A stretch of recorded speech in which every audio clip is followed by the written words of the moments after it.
How to kill negative thinking. 8 Stoic Laws that rewire your mind. Stoicism philosophy. Introduction. Your mind is not your enemy.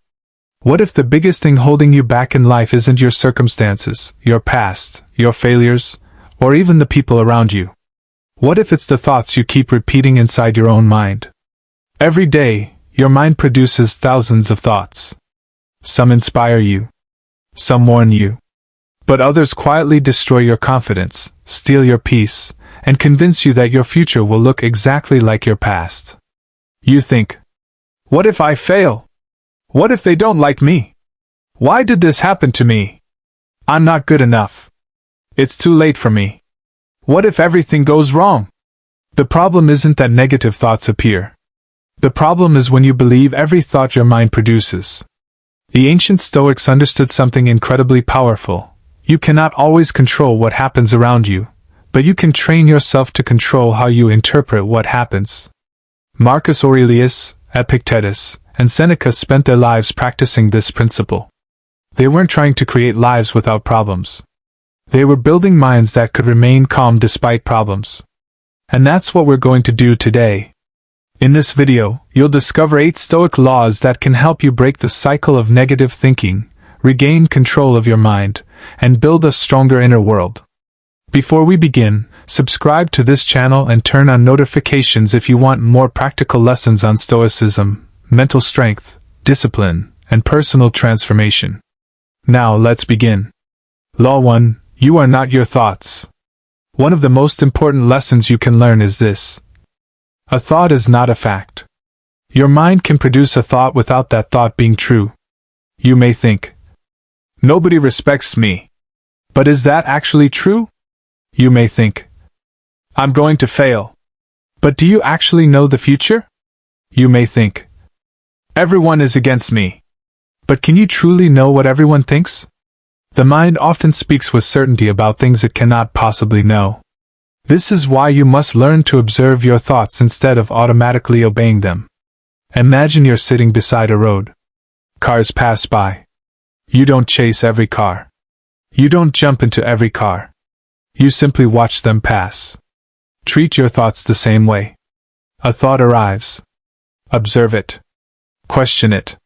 Then decide whether it deserves your attention. When your mind says, I'm not good enough, don't immediately accept it. Say, that's a thought, not a fact. That small distinction creates distance between you and the thought. And in that distance you regain power. Law 2. Control what you can control. Epictetus taught one of the most powerful principles in Stoic philosophy. Some things are within our control, and some things are not. Your actions are within your control. Your choices are within your control. Your attitude is within your control. Your effort is within your control. But other people's opinions? Not completely. The past? Impossible. The weather? Not yours. Other people's behavior? Not yours. The outcome of every situation? Not yours. Yet many people destroy their peace trying to control things they were never given control over. Someone doesn't respect you. You spend 3 days thinking about it. Someone ignores your message. You replay the conversation repeatedly. Someone criticizes you. You spend hours wondering what they think. This is mental slavery. The Stoic asks a different question. What is actually within my control right now? Maybe you can't control their opinion. But you can control your response. Maybe you can't change what happened. But you can control what you do next. Maybe you can't guarantee success. But you can control your preparation. Every time negative thinking begins, ask, is this within my control? If the answer is yes, take action. If the answer is no, practice acceptance. That simple question can eliminate enormous amounts of unnecessary suffering. Law 3. Stop adding suffering to suffering. Life will hurt you sometimes. You will experience rejection, failure, loss, disappointment, betrayal, embarrassment. These things are part of being human. But there is a difference between experiencing pain and continuously feeding it with your thoughts. Something happens. Then your mind says, This always happens to me. My life is ruined. Nothing ever works for me. I'm always unlucky. Now the original problem has become 10 problems. The event happened once, but you're experiencing it repeatedly in your imagination. This is one of the greatest causes of negative thinking. The Stoic response is, deal with the event itself, not the imaginary disaster surrounding it. If you lose an opportunity, accept the loss. Then ask, what can I learn? If someone rejects you, accept the rejection. Then ask, what should I do next? If you fail, study the failure. Don't turn one failure into an identity. You didn't fail at life. You failed at something. There is a difference. Law 4. Change the question. Your mind follows the questions you repeatedly ask. Ask, why is my life so difficult? Your mind searches for evidence that life is difficult. Ask, why does nobody appreciate me? Your mind searches for evidence that nobody appreciates you. But change the question and you change the direction of your thinking. Instead ask, what can this situation teach me? What can I control right now? How can I become stronger because of this? What is the next useful action? Imagine losing your job. One person thinks, my life is over. Another thinks, this is a setback. What opportunity can I build from it? Same event. Different interpretation. Different emotional experience. Different future. This is why Stoicism isn't about pretending that bad things don't happen. It's about refusing to let bad events completely control your mind. Law 5. Do not rehearse disasters.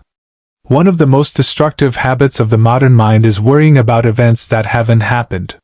You imagine the conversation going badly. You imagine people rejecting you. You imagine losing money. You imagine failing. You imagine embarrassing yourself. And then you experience emotional pain from an event that doesn't even exist yet. The Stoics practice preparing for difficulty, but preparation is different from obsession. Preparation says, if this happens, I will handle it. Anxiety says, what if this happens? What if that happens? What if everything goes wrong? One prepares you. The other exhausts you. When you catch yourself imagining disasters, bring yourself back to the present. Ask, is there a real problem happening right now? If yes, deal with it. If no, return to the present moment. You don't need to solve tomorrow's problems today. You only need to handle today's responsibilities. Law 6. Train your mind with your words. Your internal language matters. If you constantly tell yourself, I can't do this. I'm weak. I'm unlucky. I'll never succeed. Your brain begins to treat these statements as familiar patterns. But you can deliberately change your internal dialogue. Instead of, I can't handle this, say, this is difficult, but I can handle the next step. Instead of, everything is going wrong, say, something went wrong. What can I do about it? Instead of, I'm a failure, say, I experienced failure, and I can learn from it. Notice the difference. You're not lying to yourself.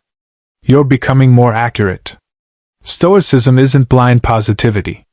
It's disciplined thinking. You don't need to tell yourself that everything is perfect. You simply need to stop making everything worse with exaggerated thoughts.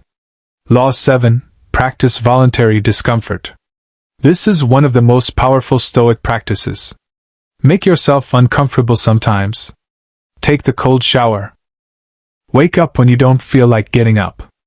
Exercise when you're tired. Spend time without your phone. Say no when necessary. Do difficult work before entertainment. Why? Because every time you deliberately face discomfort, you teach your mind, I can handle this. Comfort can make the mind fragile when it becomes the only thing you know.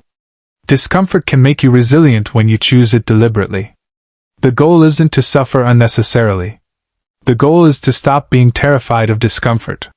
Because many negative thoughts are actually fear disguised as thinking. What if it's difficult? What if I fail? What if I'm uncomfortable? Train yourself to answer, Then I will deal with it. That mindset is powerful. Law 8. Return to the present. Your mind often lives in two places: the past or the future.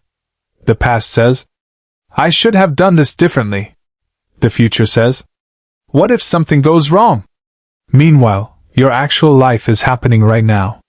This moment, this breath, this conversation, this task, this opportunity. The Stoics repeatedly reminded themselves to focus on the present because the present is where action exists. You cannot change yesterday. You cannot control tomorrow. But you can make a decision today. You can take one step today. You can improve one habit today. You can forgive yourself today. You can begin again today. When your mind becomes overwhelmed, simplify your world. Ask, what is the next thing I need to do? Not the next 10 things. Not everything that could go wrong. Just the next thing. Then do it. How to rewire your mind daily. Knowing these principles isn't enough. You have to practice them.